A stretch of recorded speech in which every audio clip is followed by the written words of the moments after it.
Sana kung nagmamalasakit ka sa pagsasama nila, pagsabihan mo yung anak mo na maging tapat naman sa anak ko. Alam na ng papa ko na ginagawan mo lang ako ng kwento na may ibang lalaki. Wala kang maipakita na ebidensya eh. Ang kapal ang mukha mo para sirain ang pagsasama ng dalawa. Bumalik ka na sa pinanggalingan mo at hayaan mong mamuhay ng tahimik ang mag-asawa. Magkaroon ka naman sana ng kahihiyan, Nay. Umuwi ka na sa inyo. May sarili ka namang bahay eh. Huwag ka na makihati sa kita ng anak mo. Ipaubaya mo na lamang yun sa mag-iina. Bibigyan lamang kita ng ilang araw para umalis sa bahay na ito. Kung wala na kayong sasabihin, maiwan ko na kayo. May gagawin pa kasi ko sa kusina. Sana naman umalis na siya. Hindi talaga ako mapakali kapag nandito siya. Sabihin mo lamang ako kapag hindi pa siya umalis. Kakalad ka rin ko talaga sa palabas ng bahay na ito. Salamat pa ah. Lagi kayong nandyan. Hindi naman kita pwedeng pabayaan na lamang. Siya nga pala. Malapit na ang piyesta sa atin. Pakisabi mo nga sa asawa mo na baka pwedeng siya nang sumagot sa panghanda natin. Sasabihin ko po sa kanya. Hindi naman yung tatanggi eh. Malaki naman ang sahod niya sa trabaho. Mas malaki sana kung nasa abroad siya. Imbis na nakakapagbakasyon kami ng mama mo sa iba't ibang lugar napurnada patuloy. Kaya alam mo namang ikaw lang ang pwede naming asahan sa bagay na yon. Wala na po tayong magagawa. Hindi ko mapilit si Randy. Baka kahit dito na siya nagtatrabaho magawa pa rin natin. Titingnan ko po. Bago pa lang kasi sa trabaho si Randy. Mahirap kung ngayon ko siya hihiritan. Sabihan mo na lang kami ha. Paano? Aalis na ako. Mag-iingat po kayo sa pag-uwi nyo. Kasalukuyan ako nasa silid ko. Inayos ko ang mga damit ko at inilagay ko lahat sa bag na dala ko. Pati mga damit na binili ni Randy sa akin nung dumating ako rito. Napangiti pa ako nung maalala ko kung paano niya patagong binigay sa akin ng mga to. Maging ang mga alahas na binili pa niya nung nasa Saudi siya. Alam kong hindi niya ako papayagan kaya aalis ako ng palihim. Nakakaramdam na rin kasi ako ng hiya sa pananatili ko rito. Ayoko na rin dagdagan ng kahihiyan ko. Kung sakaling kalad ka rin ako ng balai ko. Kinabukasan madilim pa umalis na ako sa bahay nila. Dahil walang pasok ng araw na yun si Randy, tanghali na siyang nagising. Nagtaka pa siya dahil hindi niya ako nakita sa kusina. Sa pag-aakalang nasa silid ako, pinuntahan niya ako ron. Nakita niyang bukas ang kabinet at wala ang mga damit ko. Hindi aalis si inay ng walang dahilan. Hindi ko alam. Dahil hindi naman kami nag-uusap ng nanay mo. Baka naman kasi may sinabi ka sa kanya. Mabuti pa umaming ka na lang. Wala akong aaminin. Dahil wala akong ginagawa sa kanya. Si nanay na lang ang tatanungin ko. Huwag mong sabihin na pupuntahan mo pa siya. Umalis na nga siya rito eh. Hayaan mo na. Kaya mo bang gawin ang ginagawa ni inay nung nandito pa siya? Ha? Oo naman. Para yun lang eh. Si inay na lang ang nag-iisa kong pamilya. Pero dahil sa kasakayman mo, lumayo siya. Hindi naman kasi tama na pamilyado ka na, makikipisan pa sa atin ang nanay mo. Ang mga magulang ko nga eh, ni minsan hindi nakitulog dito dahil malaki ang respeto nila sa atin. Iba naman ang mga magulang mo eh. May mga kasama sila sa bahay. Samantalang si inay mag-isa lang sa dati naming bahay. Nakikiusap naman ako, Randy. Huwag mo na siyang pabalikin dito. Kahit siguro magmakaawa pa ako kay inay, hindi na rin siya babalik dito. Mabuti pa, mamasyal na lang tayo ng mga bata. Ang tagal na nating hindi nakakalabas eh. Okay, bihisan mo na lang yung mga bata. Nang mga sumunod na araw, napilitang gumising na maaga si Marilyn para maghanda ng almusal ng mag-aama. Kahit nahihilo pa dahil puyat, wala siyang magawa kundi gawin ang ginagawa ko. pati paglilinis sa buong bahay at pakikipaglaro sa mga anak. Kahit gustong matulog sa tanghali, hindi naman niya magawa. Gustuhin man niyang umalis, wala namang maiiwan sa mga anak. Hanggang hindi na nakatiis. Nagsabi na siya kay Randy na kumuha na sila ng kasambahay. 1 linggo pa lang akong wala sa kanila. Alam mo ba kung magkano na ang bayad sa kasambahay ngayon, ha? At wala din naman papayag na mababa ang sahod. Napapagod na kasi ako eh. Kulang na nga ako sa tulog oh. Mahirap kumuha ng kasambahay ngayon kahit kakilala pa natin. At saka 4 na lang naman tayo dito sa bahay. Konti lang naman ang gagawin. Ang hirap nga eh. Hindi na nga ako makalabas man lang kasama ng mga kaibigan ko. Akala ko ba kaya mo lahat ng ginagawa ni Inay? Wag na nga natin siyang pag-usapan. Pwede kang kumuha ng kasambahay, pero ikaw ang magbabayad. Bakit ako? Saan naman ako kukuha ng pambayad? Kaya nga eh, wala ka naman palang pambayad. Ang lakas na ang loob mong magsabi na kumuha ng kasambahay. Malaki naman ang sahod mo ah. Hahatiin ko sa 2 ang sahod ko dahil kailangan ko magbigay kay Inay. Ano? Bakit mo naman siya bibigyan ha? Nakalimutan mo na ba? Hindi mo ibinigay sa kanya yung lahat ng perang para sa kanya. Hindi mo ba naiisip na sa gagawin mong yan, kami ng mga anak mo ang magsasakripisyo? Hindi kayo magsasakripisyo dahil ibibigay ko naman lahat ng kailangan nyo. Baka ang ibig mo sabihin, ang pamilya mo ang magsasakripisyo dahil wala na akong balak magbigay sa kanila. Umuwi ka lang dito. Naging madamot ka na. Dahil nakita ko kung gaano ka kaswapang sa pera. Pati yung maliit na halaga para kay Inay, nagawa mo pang kupitin. Mas higit naman akong may karapatan sa sahod mo kaysa sa nanay mo. Pasalamat na lang siya. Kahit papano binigyan ko siya. Wala na talaga ako masabi sa kasakiman mo. Hindi ako papayag. Nakahati ko ang nanay mo sa sahod mo. Sasabihin ko to kay Papa. Ay sige, sabihin mo. Wala akong pakialam. Randy! Bumalik ka rito! Nag-uusap pa tayo! Randy! Buisit talaga. Ang tanda na mamasmoy pa rin. Simula nang umalis ako sa bahay ng anak ko, may ilang beses na rin akong dinalaw ni Randy. Naikwento ko na rin sa kanya ang ginawang pakikipag-usap sa akin ng mga magulang ni Marilyn. Kung paano nila ako sinabihan na umalis sa bahay na yon. Hindi niya yun nagustuhan. Pero sabi ko na lang na hayaan na. Nang araw na yon, hindi ko inaasahan ng pagdating ng anak ko. Ganong oras kasi nasa trabaho siya. Mas lalo akong nag-alala nang makita ko ang malaking pasa sa mukha niya. Teka, nakipag-away ka ba ha? Opo, Nay. Hindi ko na kasi napigilan yung galit ko kanina. Sinugod ko yung lalaki ni Marilyn. Ang kapal pa ng mukha na sabihin na matagal na sila. Matagal na daw akong balak hiwalayan ng asawa ko kung hindi lang daw sa pera ko. Paano mo nalaman ang tungkol sa lalaki ng asawa mo? May kaibigan ako na nakakita sa kanila sa isang handaan noon. Kinunan pa sila ng video. Ngayon nga lang niya pinakita sa akin dahil nag-aalangan daw siya dati. Yun siguro ang lalaking lagi niya kausap sa cellphone niya. Pwede mo silang kasuhan, anak. Hindi na po. Ayokong mag-aksaya ng oras sa kanila. Magsama na sila ng lalaki niya basta sa akin ang mga anak ko. Ano pa kayang hinahanap ni Marilyn sa'yo at nagawa pa niya manlalaki?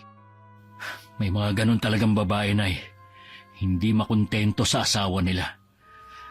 Kasalanan ko rin siguro dahil malayo ako sa kanya. Magpalamig ka na muna ng ulo ha bago ka umuwi. Baka kasi masaktan mo ang asawa mo dahil sa bugso ng galit mo Kaya nga po dito ako tumuloy. Ayoko munang umuwi sa amin. Bahay mo pa rin to at kahit anong oras pwede ka rito. Ang kwarto mo nga pala ang una kong ipinaayos. Salamat po, Nay. Hindi ko na alam ang gagawin ko Kung ano ang tingin mong tama, yun ang gawin mo. kahit masakit. 2 araw ding hindi umuwi si Randy sa bahay nila. Hindi rin niya sinasagot ang tawag ng asawa. Nasisiguro naman daw niya na nakapagsumbong na sa kanya ang lalaki nito na alam na niya ang relasyon nila. May mga gabing nakikita ko siyang umiiyak sa dilim at labis ako nasasaktan para sa kanya. Kapag kaharap naman ako, laging may nakapaskil ng ngiti sa labi niya para hindi ako mag-alala. Noong araw na yun, nasa bahay nila Marilyn ng papa niya. Sakto balak umuwi ni Randy para kunin ang mga damit at isama ang mga anak. Ano bang pumasok sa ulo ng asawa mo at bigla na lamang siyang umalis ng bahay? Hindi ko nga po alam eh. Basta na lang siyang hindi umuwi. Sigurado ako, nandun siya sa nanay niya. Kapag hindi pa siya umuwi ngayon, pupuntahan natin siya sa bahay ng nanay niya. Hindi na po kailangan. Nandito na ako. Nagpakita ka ng hayop ka. Ilang araw mong hindi inuwian ng mag-iina mo. Ang gusto ko, umuwi ka na rito sa bahay niyo at humingi ka ng dispensa sa anak ko. Bakit ko naman gagawin yun? Sa taksil niyong anak. Ang video na to ang katibayan ng pagtataksil nila ni Aris. Nakakahiya ka. May asawa din pala ang lalaking yun.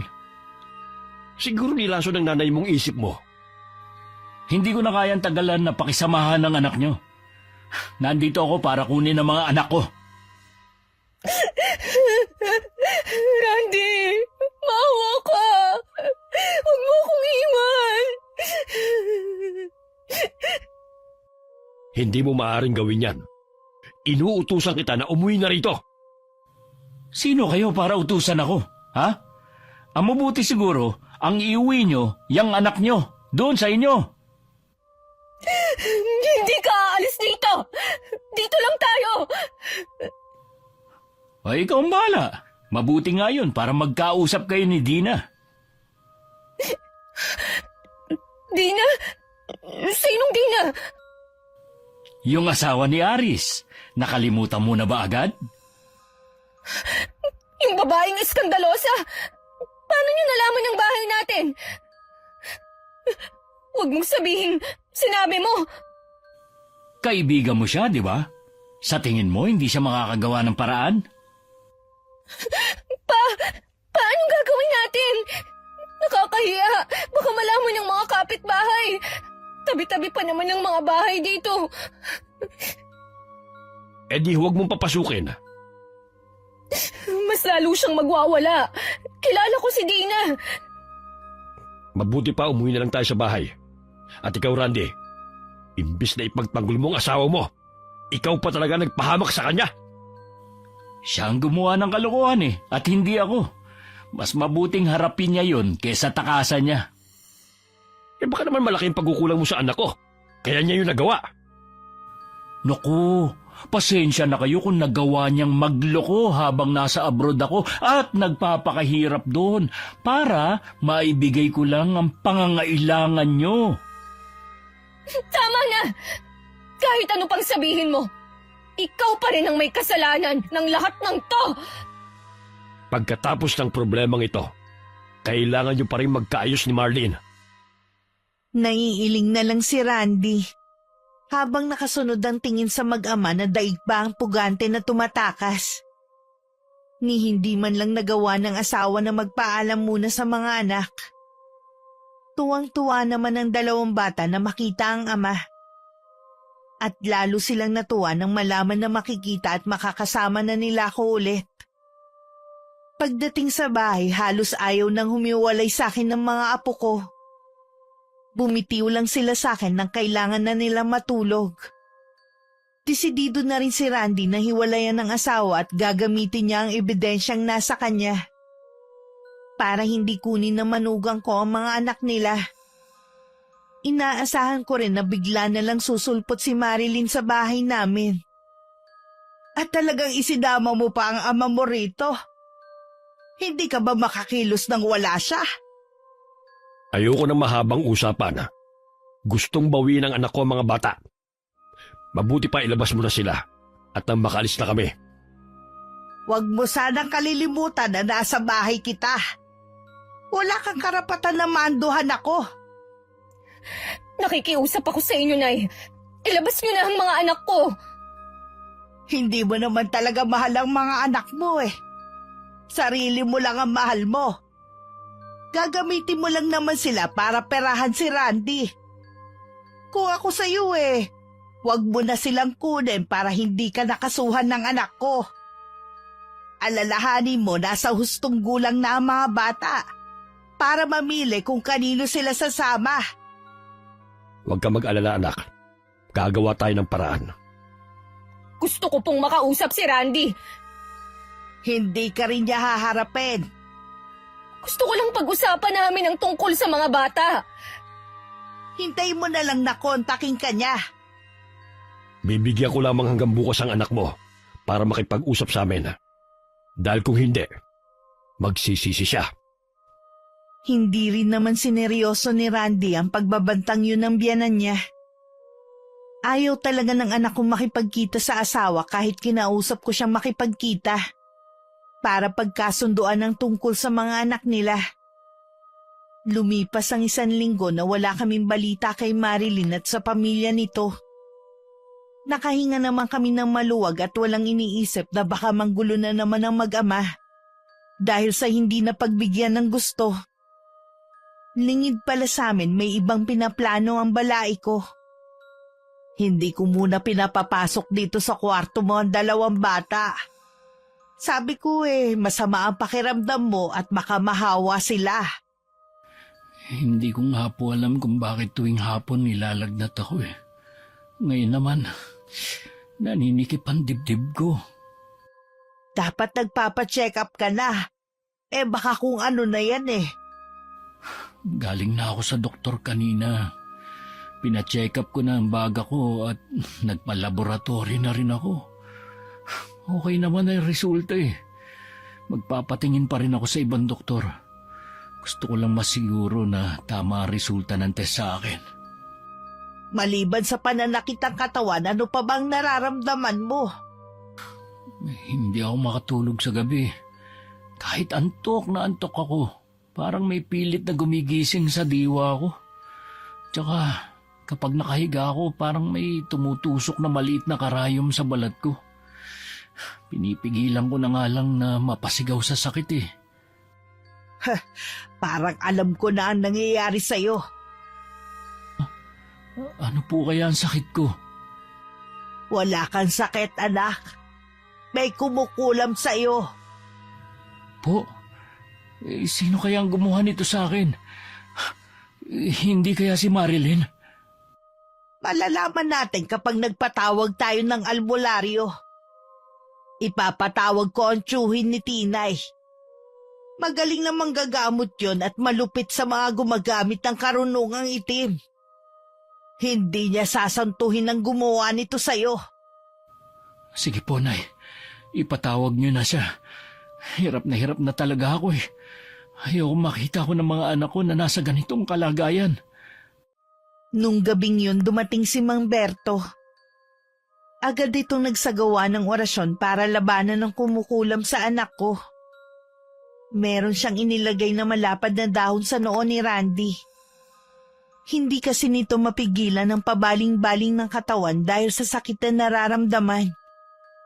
Kumalma naman ito, pero bakas pa rin sa mukha ang sakit na pinagdadaanan. Para namang may sumasakal sa akin. Hindi po ako makahinga. Galit na galit ang gumagawa nito sa iyo.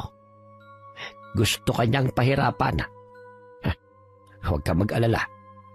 Hindi niya ako kayang talunin. Gusto kong ibalik mo sa taong yun ang ginawa niya sa anak ko. Ako ang bahala. Kahit matanda na siya, hindi ko siya patatawarin. Tama ba ako na ang balay kong lalaki ang may gawa nito? Oo, Susi. Siya na ka. At kasabwat pa niya ang kanyang anak. Nakita ko silang magkasama habang naglalakbay ang aking diwa. Mga wala talaga silang puso. Dapat kay Marilyn napaparusahan din para magtanda. Pagagalingin ko muna si Randy bago ko sila balikan. Muling nanahimik ang buong silid. Kahit ang mga usal ng albularyo hindi maririnig. Tanging pagbuka lang ng kanyang bibig ang mapapansin. Makalipas ang ilang oras, gumaling na rin ang anak ko. Pinainom lang siya ni Mang Berto ng halamang gamot. At naging mahimbing na ang tulog niya. Kailangan niyang makabawi ng lakas. Ilang gabi rin siyang hindi pinatulog. Maraming salamat sa iyo, ha? Mabuti na lang nandyan ka. Wala yon. Mabutit na agapan natin ang anak mo. Ang mangyayari sana sa kanya na hindi natuloy, sa taong yon mangyayari. Nang mga sandaling yun, natataranta naman sina Marilyn sa nangyayari sa papa niya. Kanina pa sumasakit ang tiyan nito. Naglalabasan na ang mga ugat sa kamay, leeg at sa muka. Humihingi na po ng tulong sina Mama at Kuya. Dadalhin na po namin kayo sa ospital. Hindi ako mapapagaling ng mga doktor. Nabigo ako, anak. Natalo ako. Ano pong ibig niyong sabihin? May magaling na albularong nagpagaling kay Randy. Ibinalik niya sa akin ang sumpang ginawa ko. Nalaman po kaya nila na kayo ang nasa likod ng nangyari kay Randy? Oo, anak. Ikaw nang bahala sa mama mo. Nararamdaman ko na hindi na ako magtatagal. Sorry pa. Kasalanan ko tong lahat. Kung di dahil sa akin, hindi mangyayari to sa inyo.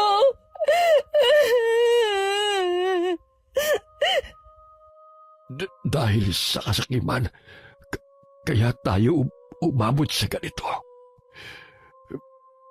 May pagkakataon ka pang magbagong buhay, anak. Huwag mong sayangin ang pagkakataon. Pakayanin niyo po. Labanan niyo ang nangyayari sa inyo.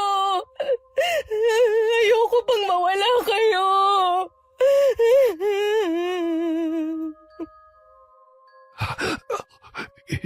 Hindi ko na kaya, anak. Patawarin mo ko. Hindi ako naging mabuting ama sa iyo. Pa! Pa!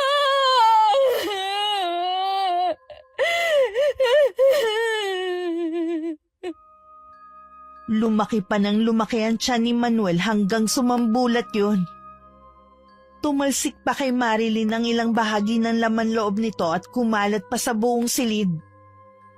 Nagtitili na lang siya hanggang dumating ang ina at mga kapatid. Kahit sila nabigla sa nadatnan. Ilang sandali ring tulala lang silang lahat. Naging tikom din ang bibig ng pamilya nila sa tunay na ikinamatay ni Manuel. Makalipas nga ang isang buwan, nagpunta si Marilyn sa bahay namin. Hindi naman ako nagulat sa itsura niya. Kung gaano siya kaganda nun, kabaliktaran na ngayon. Nawala ang kinis ng balat niya na dating mala porselana. Malaki rin ang nabawas sa timbang niya. Yun ang epekto ng kulam ni Mang Berto. Wala na pala ang papa ko. Nabalitaan nga namin. Pasensya ka na kung hindi kami nakapunda. Nailibing na kasi ang ama mo nang mabalitaan namin. Ayos lang. Bakit ka nga pala nandito? Gusto ko lang humingi ng tawad sa mga nagawa ko sa inyong kasalanan. Nagsisisi na po ako. Pinatatawad na kita. Ikaw pa rin naman ang ina ng mga anak ko. Pinapatawad na rin kita. Alisin mo na ang bigat dyan sa dibdib mo. Marami pong salamat. Napakabuti niyo. Sana rin po hayaan niyo ako na madalaw ang mga anak ko. Gusto ko pong iparamdam sa kanila na nagbago na ako at mahal ko sila. Hindi kita inaalisan ng karapatan sa bagay na yan. Pero sana, huwag ka nang umasa na magkakabalikan pa tayo. Huwag kang mag-alala, Randy. Hindi ko hihilingin yun. Para lang talaga sa mga bata. Sana rin po mapatawad niyo na rin ang papa ko. Nagbayad na siya sa ginawa niyang kasalanan, sapat na yun. Sana lang matahimik na ang kaluluwa niya nasan man siya ngayon. Isang beses sa isang linggo dinadalaw ni Marilyn ang mga anak niya sa bahay. Naging magkaibigan naman sila ng anak ko sa kabila ng mga nangyari. Alam kong masaya sila na hanggang magkaibigan na lang sila. Ang mahalaga na patawad na nila ang isa't isa at wala nang galit sa mga puso nila. Ang pagiging sakim ay isa rin sa dahilan ng problema sa isang tahanan o pagsasama. Kapag sariling kapakanan lamang ang laging iniisip at hindi makontento sa kung anong meron, kapahamakan ang magiging resulta. Gaya ng nangyari kay Marilyn at sa kanyang ama. Nabuhay nito ang naging kapalit dahil sa kagustuhan na mahawakan sa leeg si Randy. Alam ko marami ang may ganitong pangyayari sa buhay nila, Miss Gwen. Sana hindi lang ako, ang anak kong si Randy, at higit sa lahat ang manugang kong si Marilyn ang may napulot na aral sa naging karanasan naming ito. Maging sana ang mga kapwa ko tagapakinig sa inyong channel. Maraming salamat sa pagpili ng sulat ko. Wakas.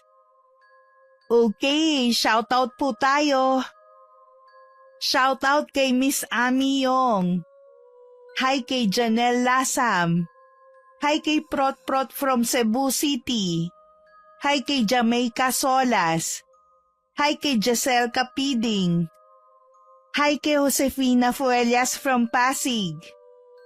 Hello kay Angel San Pedro from Saudi Cobar. Hello kay Colin Esperal. Shoutout sa Barangay Bigyan, Polilo, Quezon na laging nakikinig. Maraming salamat sa inyo. Hi kay Amori Saceda from Saudi. Hello kay John Roy Reyes. Hi kay Emily Servano from Amman, Jordan.